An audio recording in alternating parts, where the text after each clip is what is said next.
प्रधानमंत्री नरेंद्र मोदी जी यूपी के बुलंदशहर में धर्मनिरपेक्षता जैसे बड़े बड़े शब्दों का इस्तेमाल करते हैं। हालांकि उनकी पार्टी धर्मनिरपेक्षता इस शब्द पर कितना चल रही है और कितना नहीं, ये तो पूरा देश जान रहा है। इस वक्त पूरे देश को ये मालूम है अच्छी तरीके से दोस्तों।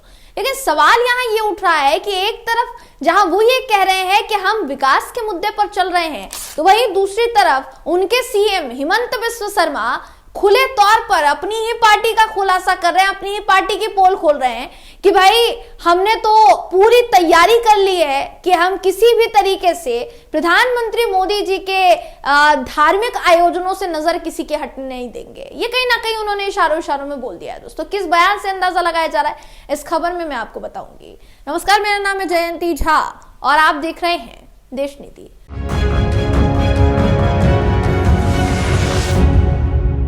देश नीति, केवल सच्ची और पक्की खबरें।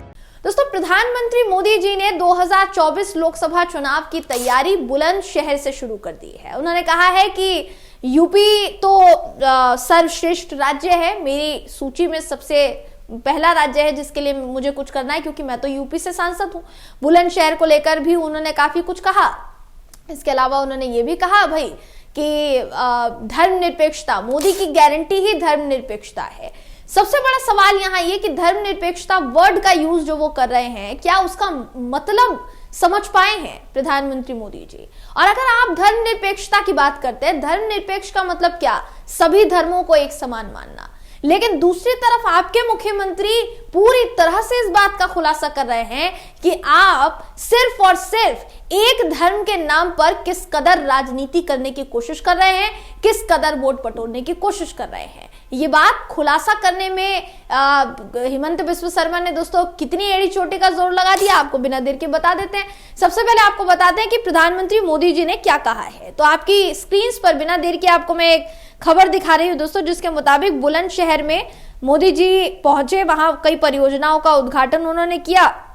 वो कहते हैं कि ये मेरा सौभाग्य है कि 22 जनवरी को प्रभु राम के दर्शन हुए और आज जनता जनार्दन के दर्शन हो रहे हैं। इसी के साथ साथ देखिए उन्होंने ये भी कहा कि मेरी गारंटी को पूरा करने की गारंटी है।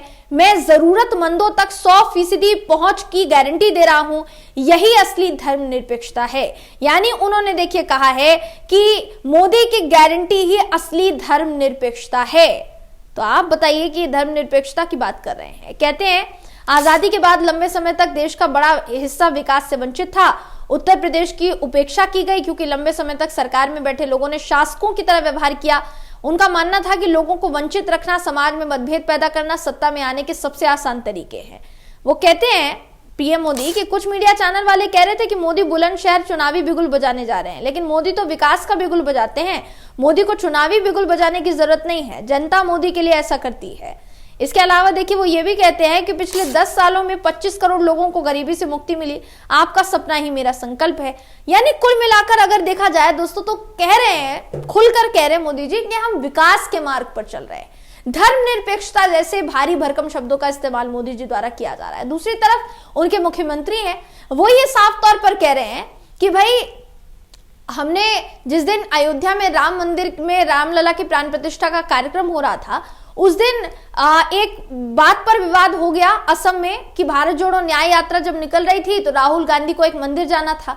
हमने उनको मंदिर नहीं जाने दिया, या कह लीजिए हमने मंदिर जाने से रोका। वो कहते हैं कि हमने मंदिर जाने से उनको रोका है, लेकिन ऐसा नहीं है। हमने उनको मंदिर जाने से नहीं रोका, हमने सिर्फ उनको ये बोला कि अयोध्या में अभी रामलला की प्राण प्रतिष्ठा का कार्यक्रम चल रहा है, आप अभी मंदिर मत जाइए।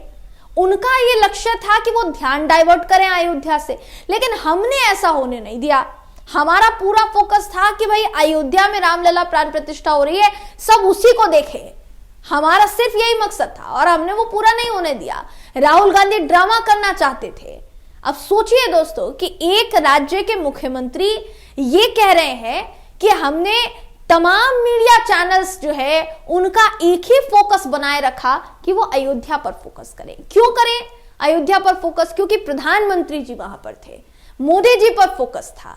धर्मनिरपेक्षता जैसे बड़े बड़े शब्दों का इस्तेमाल करने वाले मोदी जी एक धर्म समुदाय के नाम पर राजनीति कर रहे हैं कि नहीं, ये कहीं ना कहीं इस बात से अंदाजा नहीं लगाया जा सकता क्या दोस्तों? जो हिमंत बिस्व शर्मा कह रहे हैं? सोचिए, जो उनके द्वारा कहा गया है। आपकी स्क्रीन पर इस वक्त देखिए, मैं आपको पीटीआई का ट्वीट दिखा रही हूं। क्या कहा है उन्होंने, इसको सुनिए। हालांकि मैंने आपको पूरा विवरण बताया है कि उन्होंने क्या कहा है, लेकिन ट्वीट क्या किया है प्रेस ट्रस्ट ऑफ इंडिया ने। लिखते हैं कि Rahul Gandhi tried to send a message across the nation that we stopped him from going to a temple, nobody stopped him, he was only asked not to visit the temple at the time when Ayodhya Ram Mandir Pran Pratishtha was underway as thousands of people were watching the rituals at the temple. Rahul Gandhi's intention was to drama and divide attention of the people from Ayodhya. Assam के CM ने इतना बड़ा ये बयान दिया है दोस्तों। यानी ये खुलकर कह रहे हैं कि भाई हमने इसलिए ध्यान जो है हटाने नहीं दिया, हमने पूरी कोशिश की कि ध्यान जो है अयोध्या से ना हटे। अब अयोध्या से ध्यान ना हटे, इसके लिए आपने दूसरे व्यक्ति को मंदिर नहीं जाने दिया, जबकि आप ये कहते हुए नजर आए, प्रधानमंत्री मोदी जी कहते नजर आए कि जिस दिन रामलला की प्राण प्रतिष्ठा हो रही है उस दिन जो भी राम जी की या राम जी के अवतार या कह लीजिए कि किसी भी भगवान के दर्शन करना चाहता है वो अपने आसपास के मंदिर में जाकर दर्शन कर सकता है।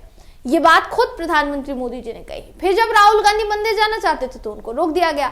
हालांकि जिस वक्त उनको रोका गया उस वक्त वजह कुछ और बताई गई दोस्तों, और पूरी तरह से वजह क्या है ये भी नहीं बताई गई। लेकिन अब ये वजह बता रहे हैं हिमंत बिस्व शर्मा। क्या बता रहे हैं वजह, वो सुन लिया आपने। लॉजिक क्या है वो सुन लिया आपने। तो ये लॉजिक है, इस वजह से नहीं जाने दिया गया। सोचिए, असम, और सबसे जरूरी बात दोस्तों ये कि सब कुछ खत्म हो चुका है। असम से भारत जोड़ो न्याय यात्रा निकल चुकी है, बंगाल पहुंच चुकी है, बिहार भी पहुंचेगी। असम में हिमंत बिस्व शर्मा जब तक राहुल गांधी रहे हैं उन्होंने टीका टिप्पणी की, लेकिन अब तो न्याय यात्रा निकल चुकी, अब भी राहुल गांधी का नाम लिए बगैर हिमंता जी को चैन नहीं आ रहा है। पता नहीं क्यों, ये बात समझ से परे है दोस्तों, पता नहीं क्यों, हमें समझ नहीं आ रहा है। सबसे बड़ा सवाल यहाँ ये है कि प्रधानमंत्री मोदी जी क्या हिमंता जी को थोड़ी नसीहत देंगे कि मोदी जी जहां पूरी जमीन अपने नाम करने की कोशिश कर रहे हैं, चुनावी जमीन अपने नाम करने की कोशिश कर रहे हैं, वहीं दूसरी तरफ उस जमीन को उनसे छीन रहे हैं हिमंत बिस्व शर्मा अपने बयानों के जरिए। क्या हिमंत बिस्व शर्मा को नसीहत देना पसंद नहीं करेंगे मोदी जी? ये सवाल है दोस्तों।